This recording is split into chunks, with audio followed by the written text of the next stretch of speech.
I think these things are going to have to be done differently in the future. I hope they'll be done. It's not right to have these things go forward so rapidly. You don't have the time to do, first of all, the analysis you should do. And I spent night and day doing that for several days. But you also don't have the time to have the kinds of conversations you ought to have. To, again, bring people along, let them have their say. I really think we have a lot of people here who have great ideas and great passion for A&M. I want to hear those things. I did the best I could. I mean, I talked to hundreds of former students. I mean, my cell phone batteries I was plugged into the wall all the time because my cell phone was going down so much. I was listening to people all over this country give me their opinion among the former student populations we have. We were getting over 10 emails a minute, mostly from current students for a while as well, Monday afternoon. On vacation too. Right? I read as well. I was working on Monday. Okay. I'm on vacation today.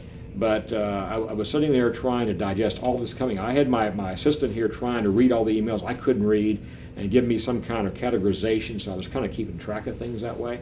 But I couldn't get back to them. I couldn't reflect back to them is the problem, you see. Normally I want a dialogue, not a monologue here. Right. I want to hear from them, let them hear from me, and then we begin to go back and forth. That's my way of doing things. We could not do that, literally, given the rapid pace of events here. And that was the problem I saw. I was able to communicate a lot with leadership of the 12 Man Foundation, of the Association of Former Students, and of the A&M Foundation. Those are important organizations that really help Texas A&M be what it is today. I worked with them a lot in this, so they were part of my inner circle here, being able to talk to them. Yeah. And I reached beyond them to several hundred former students as well. But there are limits to what you can do in a few days' time. And for example, I met just a few minutes ago with our student leadership here at Texas A&M.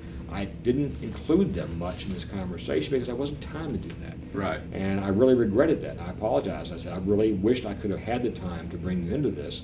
And I was able to give them today some answers I've given you. But that's the situation we were in. We just could not take more time given the immediacy. If we had not done what we did, the Big 12 probably would have died right there.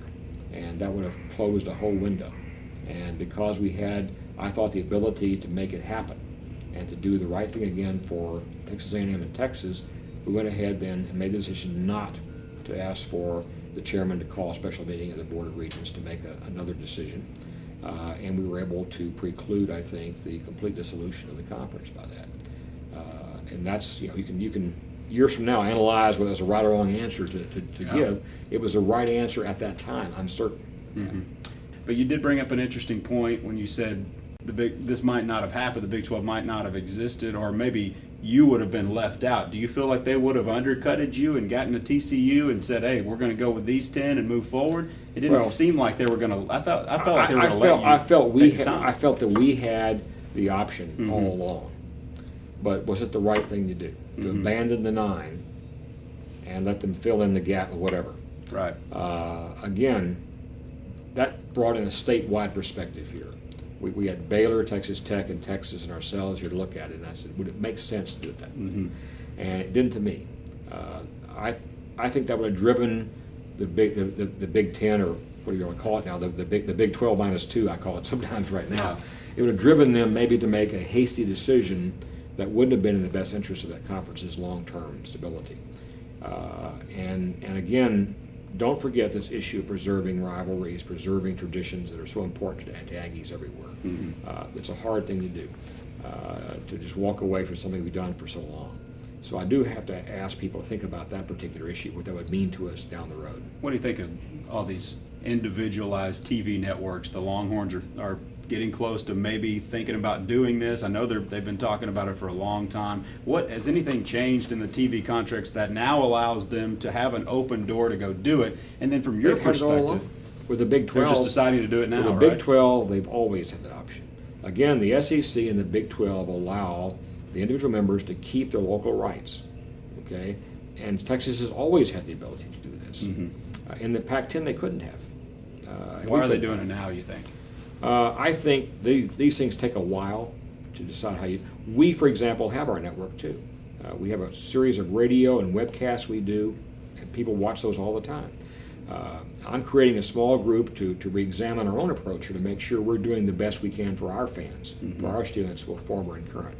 And so we're going to be looking at this over the next several months and making sure that we are properly that we're properly using our content owned to best effect for all of the ags out there that want to watch A&M sports.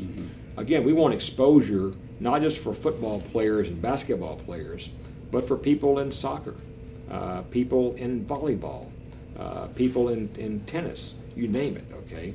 And right now we put those out there in a way that may not be the best. And so we're going to reevaluate all that over the next several months and make sure we're doing the right thing too. I know OU's doing the same thing, and Texas has for some time, I think, been planning on trying to strengthen their own Longhorn network here and make it into something different. We will do the same things as well here in terms of looking at that option. And as that comes along, we'll come back to you guys and talk about it again. Yeah, oh, absolutely. We'd love to do that.